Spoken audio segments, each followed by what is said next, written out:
मैंने कई स्कूलों में देखा है जो अच्छे पढ़ने वाले बच्चे होते हैं, अच्छे पढ़ने वाले बच्चे होते हैं, बहुत विद्वान बच्चे होते हैं, तो उनको सबसे आगे वाली रो में रखते हैं। बोलो बोलो, सही है कि गलत है? आप देखिए बड़े बड़े स्कूलों में, प्राइवेट स्कूलों में, अन्य स्कूलों में, जो बच्चे पढ़ने में सबसे ज्यादा होशियार हैं उनको सबसे आगे की लाइन में रखा जाता है। फिर उससे जो पढ़ने में थोड़े कमजोर हैं उनको पीछे की लाइन में रखते हैं। फिर उससे भी ज़्यादा जो पढ़ने में कमजोर है उसको तीसरी लाइन में रखते हैं। फिर उससे भी ज़्यादा जो कमजोर हैं उसको लास्ट आखिरी की लाइन में रखते हैं। बोलो जम के, सही है कि गलत है? पर होना क्या चाहिए? जो पढ़ने में होशियार है, पहले से उसमें बुद्धि अच्छी है, तो उसको तुम्हारे ध्यान केंद्रित करने की जरूरत ही नहीं है। इसको करो पीछे। और जो पढ़ने में होशियार नहीं है, जो जानता नहीं है, जो पढ़ना जानता नहीं है, उसको रखो आगे। तो टीचर हो तुम, बार बार टोकोगे, समझाओगे, देखोगे, ध्यान दोगे, तो जो नहीं पढ़ने वाला भी है वो भी एक दिन पढ़कर अव्वल निकल सकता है, आगे बढ़ सकता है। पर टीचरों ने करा क्या?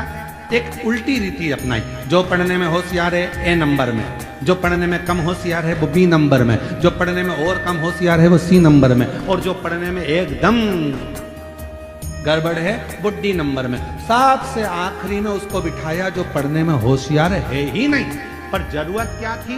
उस बच्चे को पढ़ाना है तुम्हें। टीचर का मतलब क्या हुआ? शिक्षक का मतलब क्या हुआ? आप एक अच्छे शिक्षक हैं और अच्छे टीचर हैं, और आपका स्कूल इतना अव्वल में चल रहा है, तो वहां जरूरत किसको है? जो पढ़ने में होशियार कम है उनको होशियार बनाने की, जो पढ़ने में कमजोर हैं उनको मजबूत बनाने की, जो पढ़ने में एकदम डल हैं उनको प्रखर बनाने की। पर प्रत्येक जितने भी स्कूल हैं प्राइवेट, जितने भी स्कूल हैं, सारे स्कूलों में एक नियम आ गया, अच्छे पढ़ने वाले बच्चों को आगे रखो और जो बिल्कुल पढ़ने में डल हो उनको पीछे रखो। नियम होना चाहिए जो बिल्कुल डल हैं उसको आगे रखो, जिससे पीछे से पढ़ने वाले बच्चे भी उसको प्रेशर देंगे, इधर से तुम प्रेशर दोगे, तो दोनों के बीच में वो बच्चा पढ़कर एक ना एक दिन कलेक्टर, एसपी, आईजी, डीआईजी और कमिश्नर बनकर बैठ सकता है। पर हमारे स्कूलों में दूसरा क्रम कर दिया, पढ़ने वाला सबसे आगे। वो तो पहले से ही पढ़ने में होशियार है, तो उसको तो तुम्हें कुछ बताने की जरूरत ही नहीं पड़ेगी। शिक्षक को, टीचर को मेहनत किसके साथ करना पड़ती है? जो एकदम डल है, पढ़ने में कमजोर है, उसके लिए जरूरत है। रीति है, सारे अच्छे पढ़ने वाले आगे बैठ जाओ, खुश। अब जो बिल्कुल डल है, पढ़ने में कमजोर है, वो पीछे क्या करेगा?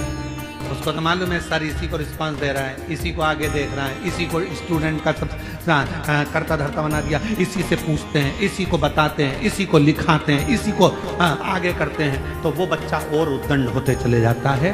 फिर वो पढ़ता भी नहीं है, ध्यान भी नहीं देता। ये शिक्षक की जरूरत है कि उस बच्चे को अव्वल कैसे बनाना है, ये शिक्षक की जरूरत है। उसको श्रेष्ठ कैसे बनाना है, ये शिक्षक की जरूरत है। उसको